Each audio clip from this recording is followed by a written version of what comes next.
Hello दोस्तों, नमस्ते। आज की कहानी है श्री कृष्ण और गौरैया। महाभारत में युद्ध का ऐलान हो चुका था।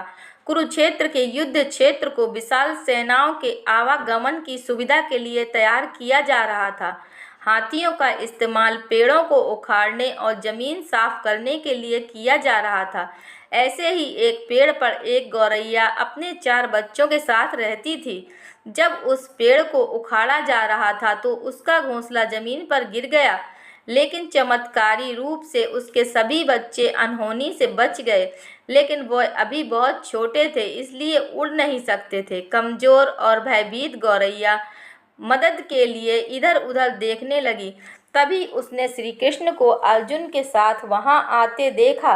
वे युद्ध के मैदान की जांच करने और युद्ध की शुरुआत से पहले जीतने की रणनीति तैयार करने के लिए वहां पहुंचे थे। उसने कृष्ण के रथ तक पहुंचने के लिए अपने छोटे पंख फैलाए और किसी प्रकार श्री कृष्ण के पास पहुंची। हे कृष्ण, कृपया मेरे बच्चों को बचाएं, क्योंकि लड़ाई शुरू होने पर कल उन्हें कुचल दिया जाएगा।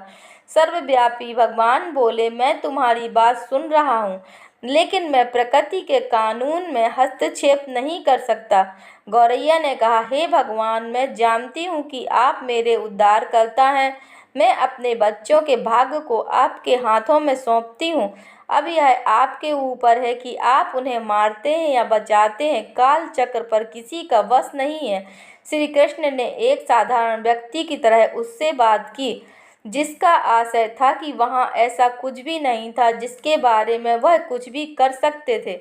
गौरैया ने विश्वास और श्रद्धा के साथ कहा, प्रभु, आप कैसे और क्या करते हैं वह मैं नहीं जान सकती। आप स्वयं काल के नियंता हैं, यह मुझे पता है। मैं सारी स्थिति एवं परिस्थिति एवं स्वयं को परिवार सहित आपको समर्पित करती हूँ। भगवान बोले, अपने घोंसले में 3 सप्ताह के लिए भोजन एकत्रित कर लो। गौरैया और श्री कृष्ण के संवाद से अनभिज्ञ अर्जुन गौरैया को दूर भगाने की कोशिश करते हैं। गौरैया ने अपने पंखों को कुछ मिनटों के लिए फुलाया और फिर अपने घोंसले में वापस चली गई।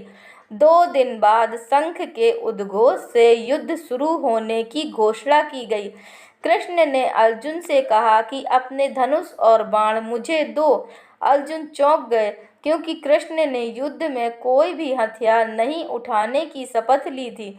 इसके अतिरिक्त अर्जुन का मानना था कि वह ही सबसे अच्छा धनुर्धर है। मुझे आज्ञा दें भगवान, अर्जुन ने दृढ़ विश्वास के साथ कहा। मेरे तीरों के लिए कुछ भी अवैध नहीं है। चुपचाप अर्जुन से धनुष लेकर कृष्ण ने एक हाथी को निशाना बनाया, लेकिन हाथी को मार के नीचे गिराने की बजाय तीर हाथी के गले में घंटी में जा टकराया और एक चिंगारी सी उड़ गई। अर्जुन यह देखकर अपनी हंसी नहीं रोक पाए कि कृष्ण एक आसान सा निशाना चूक गए। क्या मैं प्रयास करूं? उसने श्री कृष्ण से कहा। उसकी प्रतिक्रिया को नज़रअंदाज करते हुए कृष्ण ने उन्हें धनुष वापस कर दिया और कहा कि कोई और कार्रवाई की आवश्यकता नहीं है। लेकिन केशव, आपने हाथी को क्यों तीर मारा? अर्जुन ने पूछा। क्योंकि इस हाथी ने उस गौरैया के आश्रय, उसके घोंसले को, जो कि एक पेड़ पर था, उसको गिरा दिया था। कौन सी गौरैया? अर्जुन ने पूछा।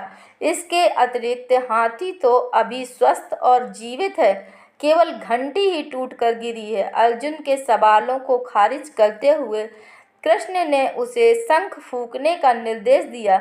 युद्ध शुरू हुआ। अगले 18 दिनों में कई जानें चली गईं। अंत में पांडवों की जीत हुई।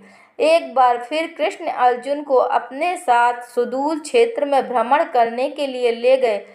कई सौ अभी भी वहां थे, जो अंतिम संस्कार की प्रतीक्षा कर रहे थे।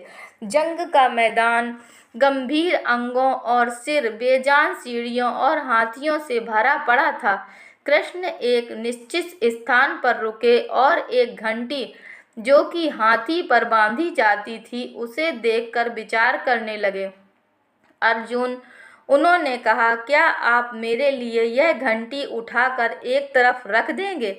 निर्देश बिल्कुल सरल था, परंतु अर्जुन के समझ में नहीं आया। आखिरकार विशाल मैदान में जहाँ बहुत सी अन्य चीजों को साफ करने की जरूरत थी।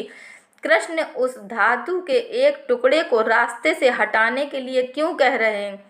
उसने प्रश्नवाचक दृष्टि से उनकी ओर देखा। हाँ, यह घंटी, कृष्ण ने दोहराया, यह वही घंटी है जो हाथी की गर्दन पर पड़ी थी, जिस पर मैंने तीर मारा था। अर्जुन बिना किसी और सवाल के भारी घंटी उठाने के लिए नीचे झुके। जैसे ही उन्होंने घंटी को उठाया, उनकी हमेशा के लिए दुनिया बदल गई। 1, 2, 3, 4 और 5, 4 युवा पक्षियों और उसके बाद एक गौरैया उस घंटी के नीचे से निकले। बाहर निकल के माँ और छोटे पक्षी कृष्ण के इर्द गिर्द मरनाने लगे एवं बड़े आनंद से उनकी परिक्रमा करने लगे। 18 दिन पहले काटी गई एक घंटी ने पूरे परिवार की रक्षा की थी। मुझे क्षमा करें हे कृष्ण, अर्जुन ने कहा। आपको मानव शरीर में देखकर और सामान्य मनुष्यों की तरह व्यवहार करते हुए मैं भूल गया था कि आप वास्तव में कौन हैं। दोस्तों, अगर यह कहानी आपको पसंद आई है तो कृपया लाइक कीजिए, शेयर कीजिए और चैनल पर नए हैं तो कृपया चैनल को सब्सक्राइब कीजिए। धन्यवाद।